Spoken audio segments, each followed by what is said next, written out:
we have the Romantic cultural movement in the late 19th century, where the mountain crags, and you see, I remember one particular painting of the Bard, this man with a wild long beard like Moses in the rocks and the mountain peaks with lakes and nature, and it's as if the creative human was absorbing something from the cosmos or the natural world, and usually a very dominant, strong natural world in touch with the heights or the depths, and somehow finding that middle place, which is what these creation myths are talking about, this separation in the original mass of confusion of heaven and earth, and somehow this longing for humans to bridge that. And the art of the Romantic period often is, you know, Wagnerian, very loud and passionate and elemental.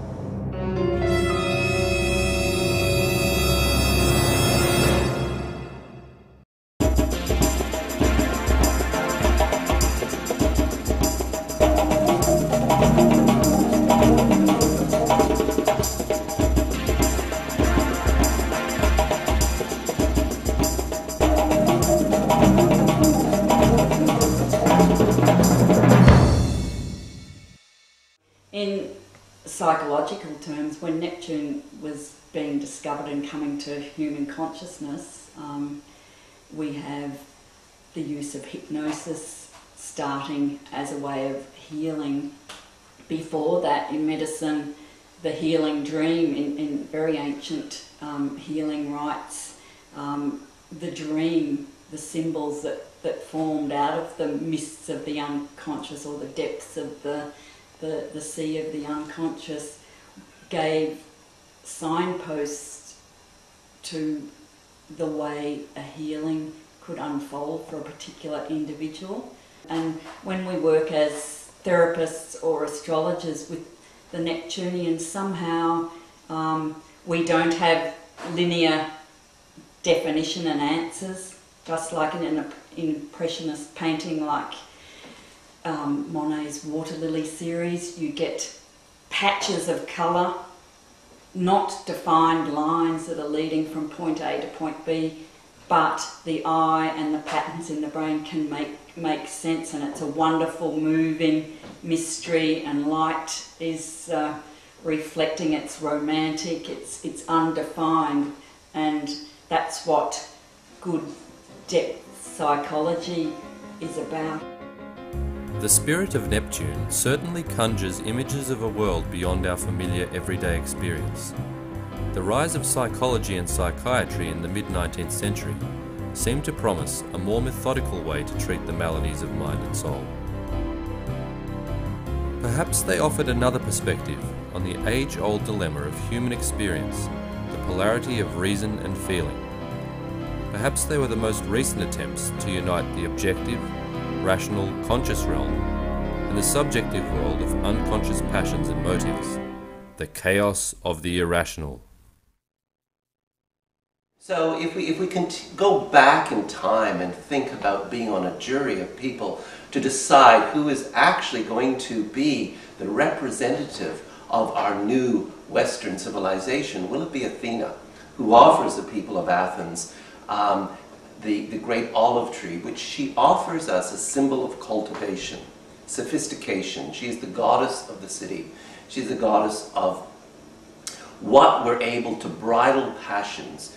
Or are we going to choose Poseidon, who is this god of the sea, this stormy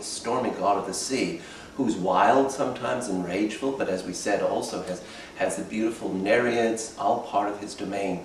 And so I think in terms of evolution, in terms of human evolution, we always are in this particular position of where we're supposed to decide, are we going to take the rational side or are we going to take the more, quote, irrational side, which are represented very much in myth by Athena and Poseidon. And of course the people of Athens choose Athena because what Poseidon has offered them, of course, is water. And water is everywhere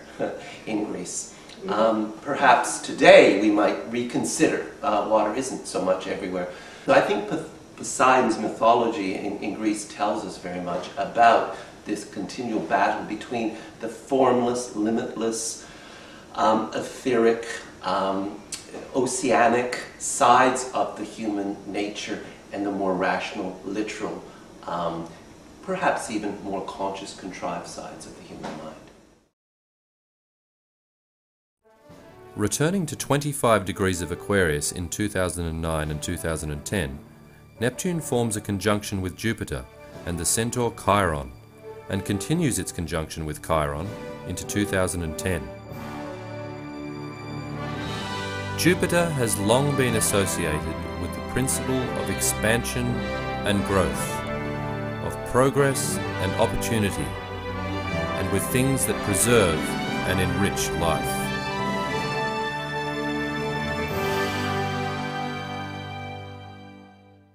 Chiron, the half-man, half-beast, wounded healer of Greek myth and mentor of heroes, is a name given to a planetoid discovered between the orbits of Jupiter and Uranus in 1977. It is popularly associated with the experience of rejection because of deformity, and the spiritual and therapeutic focus that results from such experience. It seems strangely fitting that humanity's first conscious experience of a complete orbital revolution of Neptune is occurring now, at a time of dawning recognition of how the common fluid realms of our planet, the fresh water, the oceans, and the atmosphere, have become spoiled, corrupted by malignant, unbalanced growth, with no regard for the supportive matrix of the environment. We are witnessing chaos writ large, the turmoil of interconnected systems collapsing, and with this, the dawning awareness of our own conscious role in regulating the complex feedback loops which define our ecological and economic existence. Neptune's placement at this time in Aquarius, the sign of the commons and the collective, suggests that we are all part of the problem,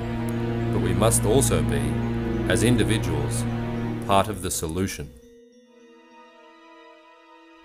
Neptune is representative of our knowledge of chaos, of dreamlike, irrational experiences, of tumultuous, overwhelming currents,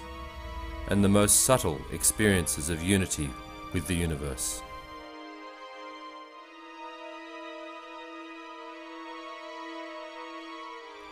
More than at any time in human history, we are now faced with the choice whether to sink or swim, to insist on seeing our universe as a dead sea of randomness, or to recognize the subtle yet powerful fields of energy which permeate all of space-time and shape our very own conscious minds. A healthier relationship with the transcendent realm may be just what we need to face the coming challenges of our world. My hope for the full cycle returning now of Neptune would be that we have learned that there is a important aspect of the human nature that must participate with something beyond, not to be afraid of it, not to be scared of it, not to try to control it, not to try to direct it or limit it, but to participate with it, much as they did in the ancient world, to participate with all the mysteries of life. So what do I don't necessarily think about anything as far as what the return might be, but I do hope for a return to a participation mystique with something greater. As we do in astrology, we participate with the cosmos. That's the one thing all astrologers believe in, and how we believe in it doesn't matter, but we do believe that we participate with something much larger than who we are, and that's reflected in the heavens, our cosmic map. In 2011, Neptune moves into Pisces, the sign of the fishes, and the last sign of the zodiac. Like fish, swimming in the vast oceanic waters, we are the subjects of forces and influences so pervasive of our everyday lived experience that we are almost completely unaware of them.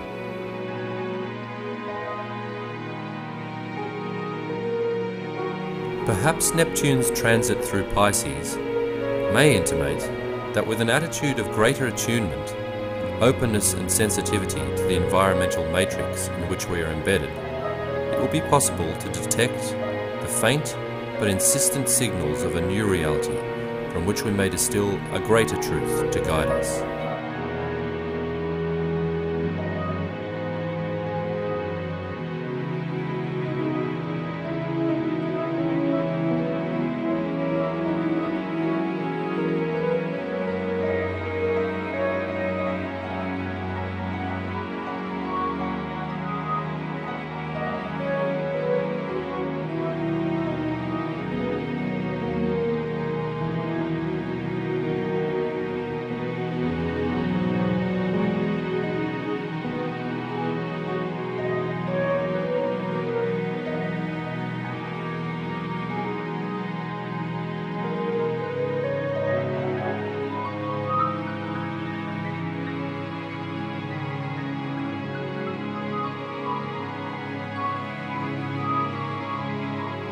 To know Neptune